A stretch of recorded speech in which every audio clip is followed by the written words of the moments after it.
नमस्कार। मैं राकेश वर्मा आप सभी का स्वागत करता हूं आपके अपने परिवार एसएन गुरुकुल पर। बिहार में यदि कुल जनप्रतिनिधियों की बात की जाए, जो विधानसभा, विधान परिषद, लोकसभा, राज्यसभा में बिहार वासियों का प्रतिनिधित्व करते हैं, तो 374 उनकी संख्या है टोटल, जिनमें 40 लोकसभा सदस्य हैं, 16 राज्यसभा सदस्य हैं, 243 विधानसभा सदस्य हैं एवं 75 विधान परिषद सदस्य हैं। बिहार सरकार के द्वारा लगातार बिहार के शैक्षणिक संस्थानों का सुदृढ़ीकरण हेतु प्रयास किए जा रहे हैं। शिक्षा में सुधार लाने का क्रांतिकारी प्रयास किए जा रहे हैं। लगातार सरकारी विद्यालयों में सामग्रियां उपलब्ध की जा रही हैं। शौचालय का निर्माण करवाया जा रहा है, पेयजल की सुविधा हेतु समरसेबल गड़वाए जा रहे हैं, पानी टंकी लगाए जा रहे हैं, प्रीफैब स्ट्रक्चर का निर्माण करवाया जा रहा है। जहां भवन नहीं है वहां नए भवन का निर्माण कराया जा रहा है। जहां पूर्व से भवन है उनका जीर्णोद्धार कराया जा रहा है, मरम्मती कराए जा रहे हैं। जहां पर्याप्त क्षेत्रफल में विद्यालय है उन विद्यालयों को कैंपस कराया जा रहा है, अर्थात चार दीवारी से घेरा जा रहा है। पुस्तकालयों का निर्माण कराया जा रहा है, पुस्तकालयों में पुस्तकें उपलब्ध कराई जा रही हैं। लेबोरेटरी का निर्माण कराया जा रहा है, वहां पे प्रयोगशाला हेतु सारे सामग्रियां उपलब्ध कराए जा रहे हैं। छात्र छात्राओं को बैठने हेतु टेबल, बेंच, डेस्क की व्यवस्था की जा रही है। शिक्षक शिक्षिकाओं के बैठने हेतु सेपरेट कार्यालय एवं कार्यालयों में सारे उपस्कर उपलब्ध कराए जा रहे हैं। सारे विद्यालय से संबंधित कागजातों को रखने हेतु अलमीरा, गोदरेज, बक्सा का उत्तम प्रबंध कराया जा रहा है। भवनों का रंग रोदन हो रहा है एवं विद्यालय के जो भवन हैं कमरों के उन पर पेंटिंग कराए जा रहे हैं। विद्यालय कैंपस के चार दीवारी जो हैं उस पर पेंटिंग कराए जा रहे हैं। अर्थात तमाम तरह के व्यवस्थाएं सुविधाएं दी जा रही हैं। छात्र छात्राओं को भी बस्ते दिए जा रहे हैं, कलम, कॉपी, किताब उपलब्ध कराए जा रहे हैं, पोशाक उपलब्ध कराए जा रहे हैं, उन्हें छात्रवृत्ति दी जा रही है। मध्याह्न भोजन की गुणवत्ता में सुधार हेतु बिहार से एक टीम को तमिलनाडु भेजा गया है। वहां जिस प्रकार से सरकारी विद्यालयों में प्रबंधन होता है वहां से सीख करके आने के उपरांत उसका प्रयोग बिहार के सरकारी विद्यालयों का जीर्णोद्धार करने के लिए, उत्थान करने के लिए किया जाना है। इसी क्रम में सरकार के द्वारा एक योजना के तहत बिहार के जितने भी जनप्रतिनिधि हैं उन सभी के जिम्मे अपने अपने क्षेत्र से 10-10 विद्यालयों का नाम सुझाने हेतु दिया गया था कि आप अपने क्षेत्र के वैसे 10 विद्यालयों का नाम सुझाएं जिनका या तो भवन नहीं है, भवन है भी तो जीर्ण शीर्ण अवस्था में है, विद्यालयों का स्थिति बदतर है।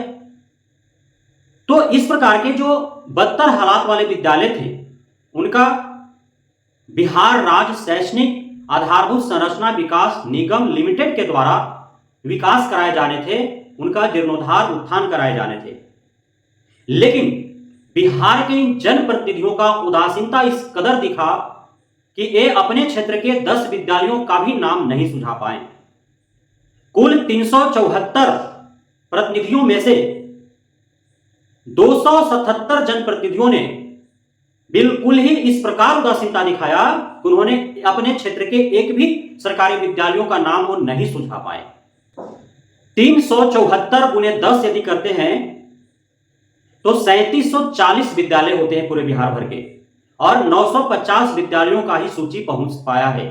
और जिन 950 विद्यालयों का सूची पहुंचा है उन सभी 950 विद्यालयों के जीर्णोद्धार, उत्थान, उनका विकास हेतु डीओ को पत्र लिखे गए हैं। डीओ को प्राक्कलन तैयार करने हेतु दिशा निर्देश दिए गए हैं और यथाशीघ्र उस पर कार्रवाई भी आरंभ कर दिए जाएंगे।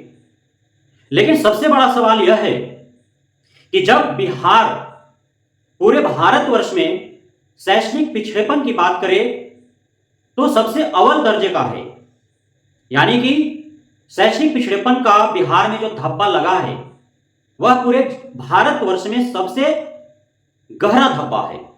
और लगातार माननीय सरकार का, शिक्षा विभाग का प्रयास है कि उन धब्बों को धुला जाए, शैक्षणिक पिछड़ेपन से बिहार को मुक्ति दिलाया जाए, सरकारी विद्यालयों में शिक्षा की गुणवत्ता बढ़ाया जाए, गुणवान शिक्षकों की भर्ती की जाए, सारे सुख सुविधाएं वहां उपलब्ध कराए जाएं, ताकि सरकारी विद्यालयों में पढ़ने वाले छात्र छात्राओं एवं पढ़ाने वाले शिक्षक शिक्षिकाओं को सहूलियतें प्रदान हो, लेकिन यहां के जनप्रतिनिधि कतई भी नहीं चाहते हैं कि सरकारी विद्यालयों का अवस्था, स्थिति, हालात बदले।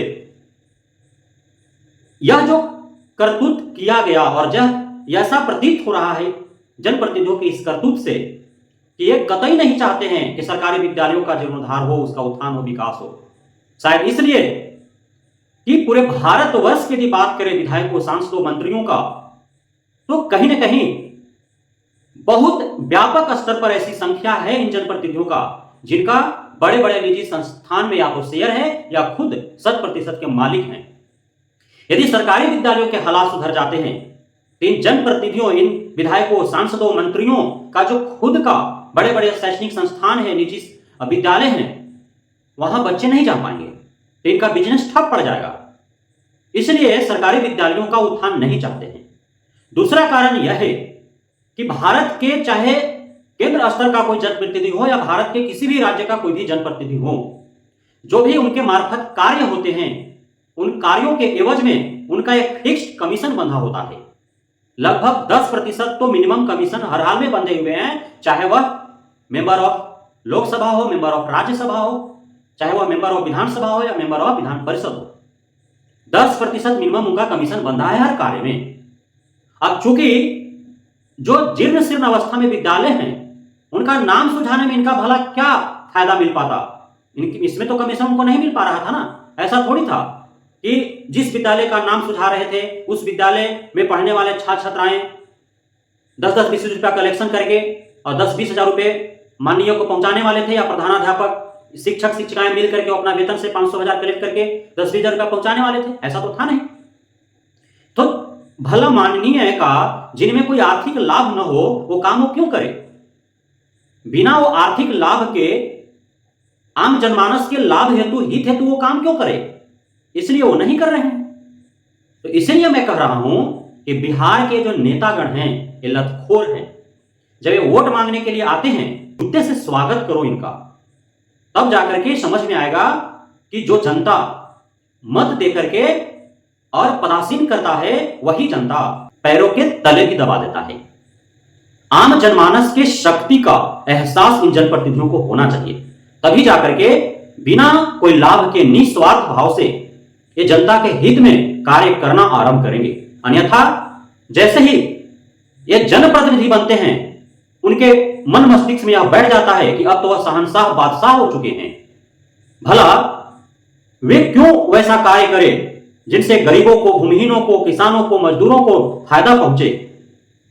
क्यों ऐसा कार्य करें समाज के अंत में बसे हुए लोगों के बच्चे को शिक्षा प्रदान हो सके, वो आगे बढ़ सके? ऐसा वो भला क्यों काम करेंगे? और इसी तुच्छ मानसिकता के इन जनप्रतिनिधियों के द्वारा ही बारंबार सरकार और विभाग के द्वारा आग्रह करने के उपरांत भी नाम नहीं सुझाए गए। यदि नाम ही नहीं सुझाए गए तो सरकार को पता कैसे चलेगा कि बिहार का कौन सा विद्यालय जीर्ण शीर्ण अवस्था में है, कि इन्हें जीर्णोद्धार, उत्थान, विकास करना है, जिनकी मरम्मती करनी है, कहां विद्यालय भवन की आवश्यकता है, विद्यालय भवन का निर्माण करना है, कहां कैंपस का निर्माण करना है, कहां शौचालय बनाने हैं, कहां पेयजल की सुविधा उपलब्ध कराने हैं, कहां बेंच डेस्क उपलब्ध कराने हैं, कहां कार्यालयों में उपस्कर दिलवाने हैं, कहां पुस्तकालय या प्रयोगशाला का निर्माण करवाने हैं, कहां कमरों की आवश्यकता है।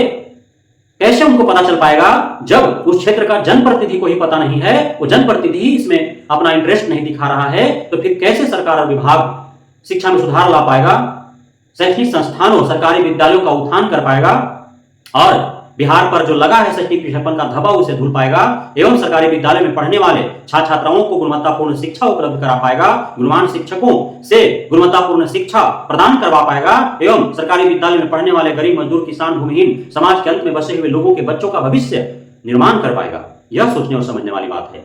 तो कहीं ना कहीं जनप्रतिनिधियों के संकीर्ण, तुच्छ, नीच जो भावना है, जो मानसिकता है, आम जनमानस को उन्हीं के हालात में रखने की जो मंशा है, वह प्रतीत होता है इस प्रकार के करतूत से। आप सभी इन जनप्रतिनिधियों को अवश्य ही सबक सिखाएं जब आपको अवसर प्रदान हो। बहुत बहुत धन्यवाद आप सभी साथियों को हमारे साथ जुड़े रहने के लिए, बने रहने के लिए, इतना प्यार देने के लिए, हम पे भरोसा बनाए रखने के लिए।